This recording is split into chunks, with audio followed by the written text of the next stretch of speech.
एक गांव में एक बहुत ही चालाक बिल्ली रहती थी। वह बिल्कुल सड़ी हुई दिखाई देती थी, लेकिन उसके चाल ढाल सभी को चकरा देते थे। वह बिल्ली बहुत चुलबुली थी और हमेशा कुछ नया करने की सोचती रहती थी। एक दिन बिल्ली को भूख लगी और उसने एक चूहे की दुकान के पास जाकर रोटी खाने की कोशिश की। लेकिन चूहा बिल्ली को देखकर भाग गया और उसके चक्कर में रोटी गिर गई। बिल्ली ने चूहे से कहा, अरे चूहे, भागते क्यों हो? मैं तो तुम्हारे साथ खेलने आई थी। चूहा बिल्ली के बातों में आ गया और बिल्ली के साथ खेलने लगा। बिल्ली ने उसे इतना मनोरंजन किया कि चूहा भूल गया कि उसकी दुकान पर उसके रोटी गिरी हुई है। चालाक बिल्ली ने इस अवसर का फायदा उठाते हुए बिल्कुल नादान बनते हुए दिखाई दी और चूहे से बोली, अरे चूहे, तुम्हारी दुकान पर कुछ गिरा हुआ है।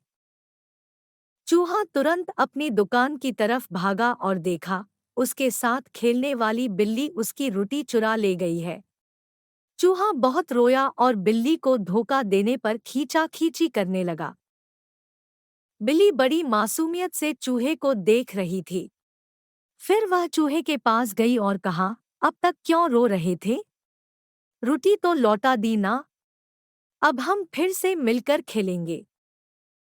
चूहा चमत्कारिक हो गया और वह बिल्ली के साथ फिर से खेलने लगा। बिल्ली ने फिर से उसकी धुलाई की और बोली, आज से तुम मेरे अच्छे दोस्त हो। मैं और तुम मिलकर हर रोज रोटी खाएंगे। इस तरह बिल्ली ने चालाकी से चूहे को धोखा दिया और उसे दिखाया कि होशियारी से काम लेना बहुत महत्वपूर्ण है। चूहा ने अपने बड़े होशियारी से सीखा और उसके बाद से वह भी बहुत चालाक बन गया।